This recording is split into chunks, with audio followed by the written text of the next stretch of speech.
নমস্কার। আমার এক ফলোয়ার কোশ্চেন করেছেন যে তার টেনেন্ট 10 বছর ধরে দোকান রেখে দিয়েছে, মারা গেছে 3 বছর হয়ে গেছে, না ভাড়া বাড়াচ্ছে না উঠতে চাইছে, সেক্ষেত্রে 2G অ্যাপ্লিকেবল কি না। দেখুন, যদি পার্সোনাল নামে টেনেন্সি হয় তাহলে 2G অবশ্যই অ্যাপ্লিকেবল। যে বলছেন 3 বছর আগে মারা গেছে, তার ছেলেমেয়েরা যদি থাকে তাদের 5 বছর রাইট যবে থেকে মারা গেছে, এবং তার ওয়াইফ থাকলে লাইফ লং টেনেন্সি রাইট। 3 বছর যে মারা গেছে, আপনি 2G অ্যাপ্লিকেবল নয় এখানে। আপনি যদি মামলা করেন তাহলে রিজনেবল রিকোয়ারমেন্টের ক্ষেত্রে মামলা করুন, ডিফল্টার গ্রাউন্ডে মামলা করুন। আর যদি টেনেন্টের অল্টারনেটিভ অ্যাকোমোডেশন তাহলে সেটাও আপনি টেনেন্টস অল্টারনেটিভ অ্যাকোমোডেশন এই গ্রাউন্ডে মামলা করুন।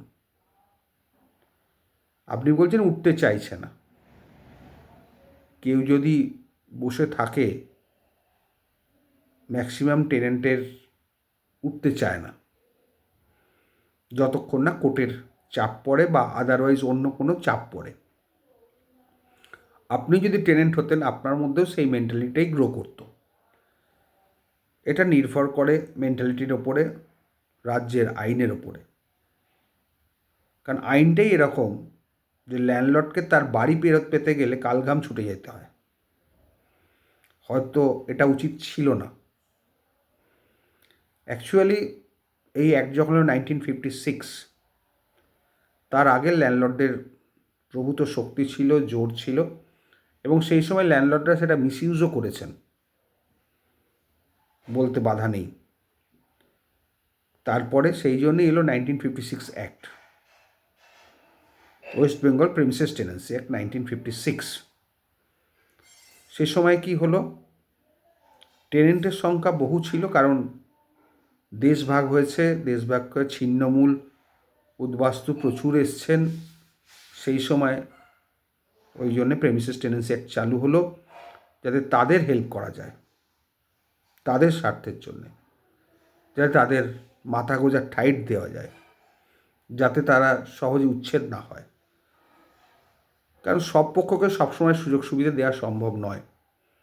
তাদের কথা চিন্তা করে 1956 অ্যাক্টটা হেরিডিটারি এলো, যে এটা হেরিটেবল।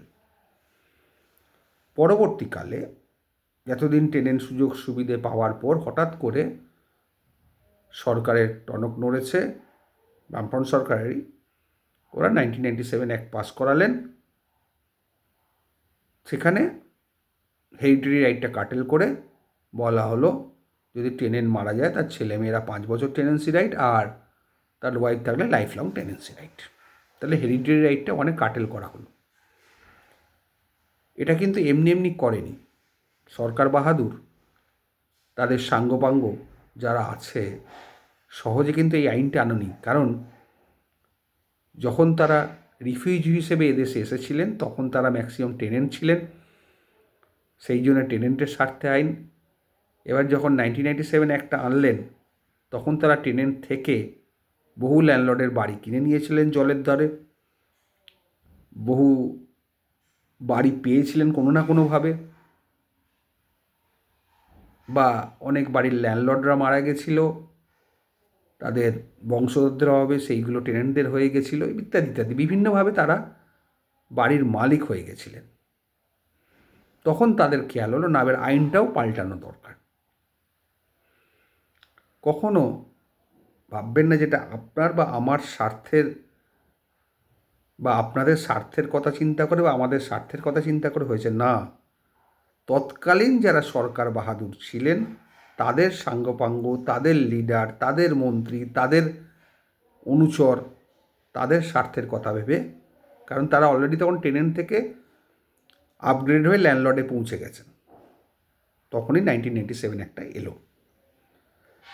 যাই হোক, যেটা আছে সেটা আছে, কিন্তু সেই মেন্টালিটিটা চলে এসছে যে সহজে ছাড়ব না, সূচাগ্র মেদিনী নাহি দিব, দুর্যোধনের ভাষা। যাই হোক, আইন যখন আছে, এখনকার আইন অনেক ফ্লেক্সিবল ল্যান্ডলর্ডদের পক্ষে।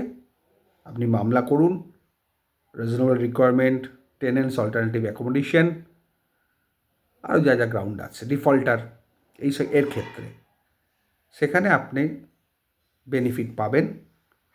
মামলা করতে গেলে আগেও বলেছি, এখনও বলছি, ভবিষ্যতেও বলবো, আর্থিক সঙ্গতি থাকা দরকার, তার সঙ্গে ধৈর্য, স্থৈর্য থাকা দরকার। আরেকটা জিনিস থাকা দরকার, বুদ্ধিমত্তা, এবং সম্ভব হলে প্রত্যেকটা ডেটে না হলেও ভাইটাল ডেটগুলোতে কোর্টে যাওয়া। আর উকিলবাবুদের ইনস্ট্রাকশান নিয়ে ঠিকমতো কাজ করা বা তাদের ঠিকমতো ইনস্ট্রাকশান দেওয়া, কোনো কিছু সাপ্রেস না করা নিজের উকিলদের কাছে।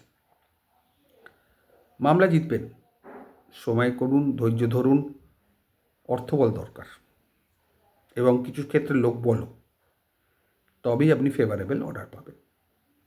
ভালো থাকবেন।